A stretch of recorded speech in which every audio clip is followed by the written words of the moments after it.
உங்க அப்பா இங்கதான் இருப்பாருன்னு சொன்னாங்க, அதான் தேடிக்கிட்டு இருக்கேன். எங்க உங்க அப்பாவையா காணோம்? 5 நிமிஷம் பேசுனதுக்கே கொளத்தூரி இந்த ஆட்டம் அடிச்சு.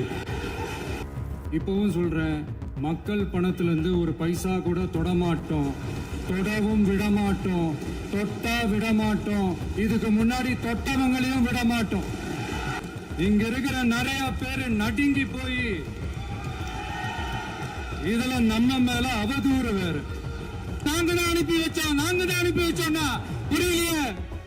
மக்களுக்கு நல்லா புரியும், எல்லாத்தையும் தெளிவா பார்த்துக்கிட்டு இருக்கிறாங்க.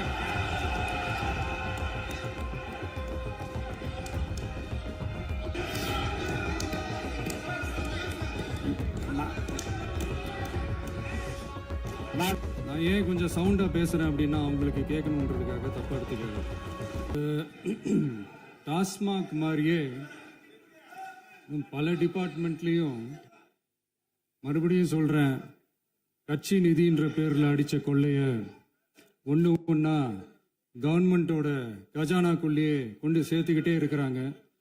இப்பவும் சொல்றேன், மக்கள் பணத்துல இருந்து ஒரு பைசா கூட தொடமாட்டோம், தொடவும் விடமாட்டோம், தொட்டா விடமாட்டோம், இதுக்கு முன்னாடி தொட்டவங்களையும் விடமாட்டோம்.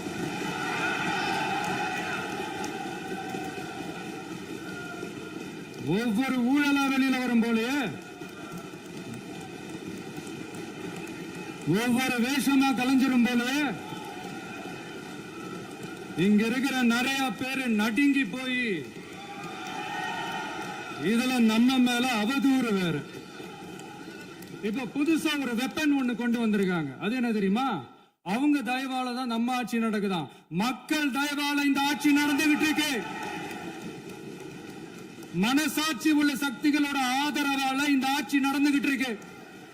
நாங்க தான் அனுப்பி வச்சோம் அப்படின்றாங்களே. அனுப்பி வச்சவங்களுக்கு மினிஸ்ட்ரியில இடம் கொடுத்தா ஏன் கதறீங்க? ஏன் இவ்வளவு கோவம்? ஏன் இவ்வளவு கதறல்? இதுல இன்னொரு முக்கியமான விஷயம், மார்க்சிஸ்ட் கம்யூனிஸ்ட் கட்சி நமக்கு ஆதரவு கொடுத்தது சுயேட்சையா எடுத்த முடிவுன்னு சொல்றாங்க. அதே மாதிரி இந்திய கம்யூனிஸ்ட் கட்சி நமக்கு ஆதரவு கொடுத்தது சுயேட்சையா எடுத்த முடிவுன்னு சொல்றாங்க. இதுல எங்க இருந்து நாங்க தான் அனுப்பி வச்சோம்னா புரியலையே. மக்களுக்கு நல்லா புரியும், எல்லாத்தையும் தெளிவா பார்த்துக்கிட்டு இருக்கிறாங்க.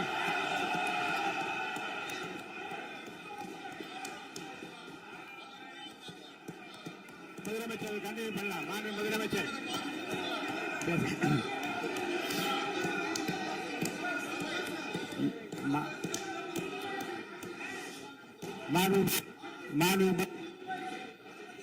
முதலமைச்சர் கண்டினியூ பண்ணலாம். நீ கண்டினியூ பண்ணலாம்.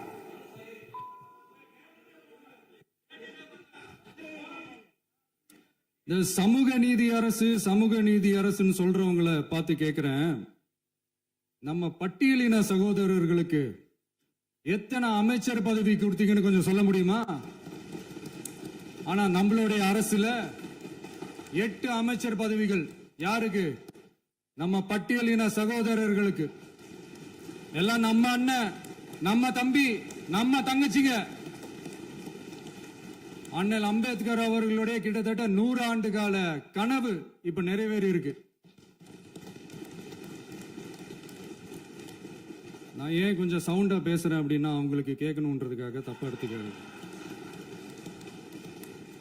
அதே மாதிரி பெண்களோட பாதுகாவலர் நாங்க தான் அப்படின்னு சொல்லிக்கிறவங்களை கேட்கிறேன், எத்தனை பெண்களுக்கு அமைச்சர் பதவியில இடம் கொடுத்தீங்க கொஞ்சம் சொல்ல முடியுமா? எங்க அரசுல 4 சகோதரிகளுக்கு அமைச்சர் பதவி கொடுத்திருக்கிறோம்.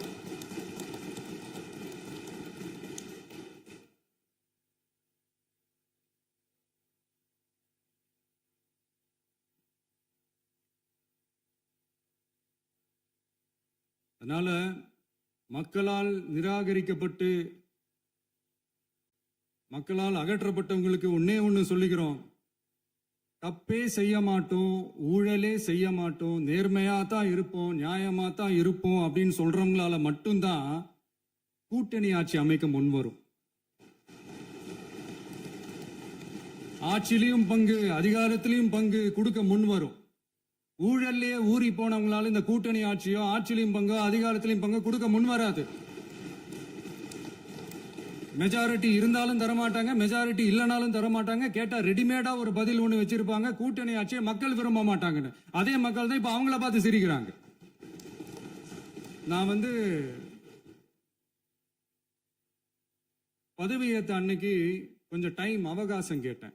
எதுக்கு கேட்டேன்? நிதி நிலைமைலாம் கொஞ்சம் மோசமா இருக்குது, அதெல்லாம் கொஞ்சம் சரி செஞ்சுக்கிட்டு படிப்படியா கொஞ்சம் கொஞ்சமா நான் கொடுத்த வாக்குறுதிகள்லாம் செயல்படுத்துவேன், அதுக்காக கொஞ்சம் டைம் அவகாசம் கேட்டேன். நான் ஏதோ வேற எதுக்காகவோ வேற யாருக்காகவோ ஏதோ அவகாசம் கேட்ட மாதிரி. அடுத்து இங்க சபையில இல்லாதவங்களை பத்தி பேச வேண்டாம்னு நினைக்கிறேன்.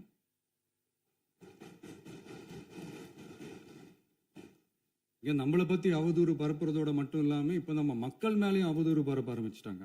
மக்கள் நமக்கு ஓட்டு போட்டது தப்பான், குடும்பம் குடும்பமா நமக்கு ஆதரிச்சது தப்பான்.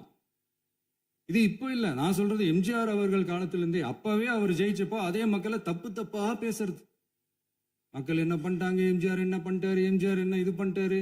50 வருஷமா ஒரே டெக்னிக்கா.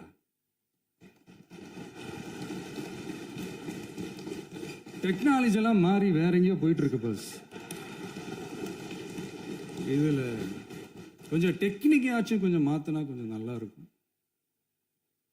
அதனால மக்களுக்கு யூஸ்ஃபுல்லா இருக்கிற மாதிரி இந்த ஆக்கப்பூர்வமான கருத்துக்களோ ஆக்கப்பூர்வமான யோசனைகளோ இருந்தா சொல்லுங்க, அதை நாங்க டெஃபரெண்டா எடுத்துக்கிறோம். ஆனா அதை விட்டுட்டு இந்த நக்கல் நையாண்டி சம்பந்தம் இல்லாத பேச்சு இதெல்லாம் பேசிட்டு அப்புறம் முதல்வர் பதில் சொல்லல, முதல்வருக்கு பதில் சொல்ல தெரியல அப்படின்னா அப்புறம் என்ன சோஃபா மாடல் ஆட்சியா? அது என்னன்னு புரியறதுக்கே எனக்கு ரொம்ப நாள் ஆச்சு. இந்த sofa set, table chair, teapoy, furniture பிசினஸ்லாம் வேற எங்கேயும் வெளியில போய் பண்ண சொல்லுங்க. அப்படி அந்த பிசினஸ் தான் பண்ணணும்னா நிறைய பிசினஸ் பண்ற மாதிரி வெளியில போய் பண்ண சொல்லுங்க, இங்க சட்டசபைக்குள்ள வேணாம். அதனால ஆக்கப்பூர்வமான கருத்துக்கள் இருந்தா சொல்லுங்க, டெஃபினட்டா அது சரியா இருந்தா நாங்க ஏத்துக்கிறோம். எனக்கு ஒரு குட்டி கதை ஒண்ணு ஞாபகம் வருது, சொல்லாமா? ஒரு ஊர்ல ஒரு பெரியவர் வெயில் ரொம்ப ஜாஸ்தியா இருக்குன்னு சொல்லிட்டு கண்ணுக்கு மேல கை வச்சுக்கிட்டு இப்படி சுத்தி முத்தி தேடிக்கிட்டு இருந்தாராம். அப்ப கூட இருந்த ஒரு சின்ன பையன் என்ன தேடுறீங்க அப்படின்னு கேட்டானா. அதுக்கு அந்த பெரியவர் சொன்னாரா, அது ஒண்ணு இல்ல தம்பி, உங்க அப்பா இங்கதான் இருப்பாருன்னு சொன்னாங்க, அதான் தேடிக்கிட்டு இருக்கேன். எங்க உங்க அப்பாவையா காணோம்?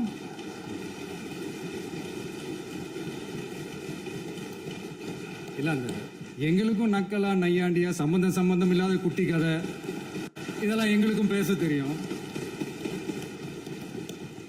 அந்த கதையில பெரியவர் அப்படி சொன்னாராம், தப்பா எடுத்துக்காதீங்க. அந்த கதையில பெரியவர் அப்படி கேட்டாராம். அதனால யாரும் இங்க டென்ஷன் ஆக வேணாம். அதனால இன்னொரு இந்த என்னுடைய உரையை முடிக்கிறதுக்கு முன்னாடி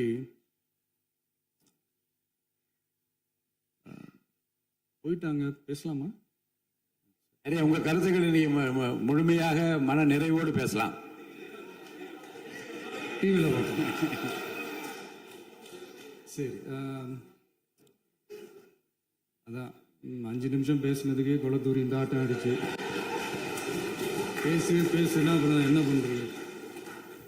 கடைசியா நான் இந்த உரையை முடிக்கிறதுக்கு முன்னாடி ஒரு முக்கியமான ஒரு விஷயம் பத்தி சொல்லணும். ஆளுநர் உரை அன்னைக்கு இந்த தமிழ் தாய் வாழ்த்துக்கு அப்புறம் தேசிய கீதம் பாடினது தப்பு, தேசிய கீதம் 2 முறை பாடினது தப்பு, அப்படி ஒரு நிகழ்வு இதுக்கு முன்னாடி இந்த சட்டசபையில நடந்ததே கிடையாது, அந்த மரபையே மாத்திட்டீங்க, இப்படி ஒரு பெரிய ஒரு போர் மாதிரி எதிர்கட்சியை சார்ந்தவங்கலாம் சொன்னாங்க இல்லையா? அந்த மாநில உரிமை போராளிகளை, அந்த மரபு காக்கிற உரிமை போராளிகளை ஒரே ஒரு கேள்விதான் கேட்கணும்.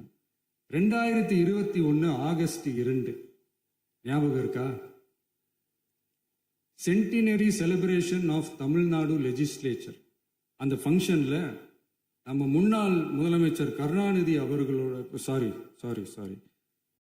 கலைஞர் அவர்களுடைய கலைஞர் அவர்களுடைய புகைப்படத்தை மாண்புமிகு குடியரசுத் தலைவர் திறந்து வைக்கிற ஒரு ஃபங்க்ஷன். அந்த ஃபங்க்ஷன்ல national anthem followed by Tamil Thai Vazhthu அப்படின்னு அறிவிச்சது ஞாபகம் இருக்கா?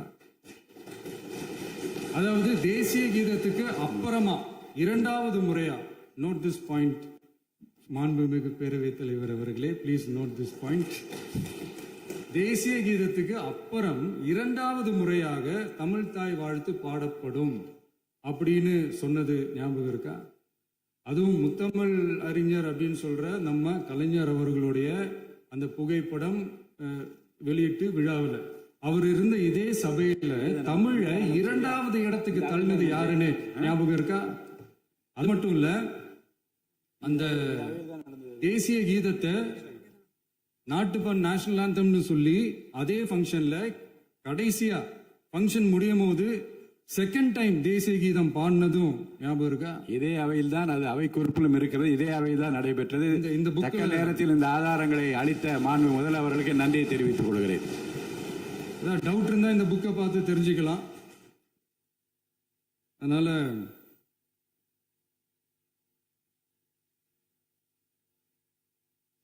இதெல்லாம் கேட்டா என்ன சொல்லுவாங்கன்னா, அது ஜனாதிபதி கலந்துகிட்ட ஃபங்க்ஷன், அதெல்லாம் அப்படிதான், அதெல்லாம் கண்டுக்க கூடாது அப்படின்னு சொல்லுவாங்க. இதே மாதிரிதான் பேசுறது ஒண்ணு, செய்யறது ஒண்ணு, செய்யறது ஒண்ணு, பேசுறது ஒண்ணு. இதெல்லாம் மக்கள் பார்த்துக்கிட்டு இருக்காங்க. எலெக்ஷனுக்கு முன்னாடி தான் அப்படி செஞ்சுக்கிட்டு இருந்தாங்க. இப்போ எலெக்ஷனுக்கு அப்புறம் அதே தான் செய்யறாங்க.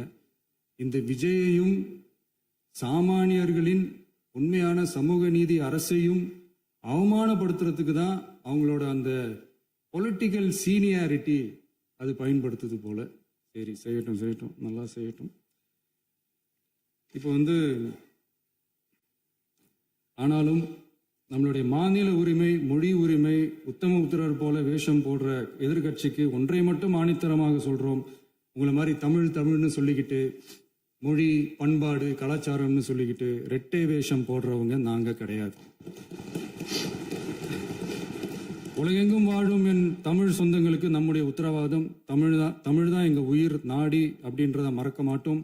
இப்பவும் சொல்றோம், மாநில உரிமையில எப்பவும் உறுதியா இருப்போம். அதே சமயத்துல அரசியல் வேற, ஒன்றிய மாநில அரசுகளுக்கு இடையே இருக்கிற நிர்வாக அணுகுமுறை வேற. இதுல நாங்க ரொம்ப தெளிவா இருக்கிறோம். அதனால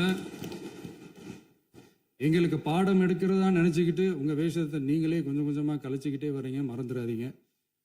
அப்புறம் நேத்து எதிர்கட்சி தலைவர், மாண்புமிகு எதிர்கட்சி தலைவர் பேசும்போது நிறைய பேசினாங்க. அதுல ஒண்ணு மட்டும், அரசு சொல்றதா நினைச்சுக்கிட்டு நம்மளை இன்டைரக்டா ஈவில் அப்படின்ற அந்த வார்த்தையை யூஸ் பண்ணாங்க. எனக்கு ஒண்ணுதான் சொல்லணும்னு தோணுது. ஈவில்ஸ்னு டெவில்ஸ் பேசக்கூடாது.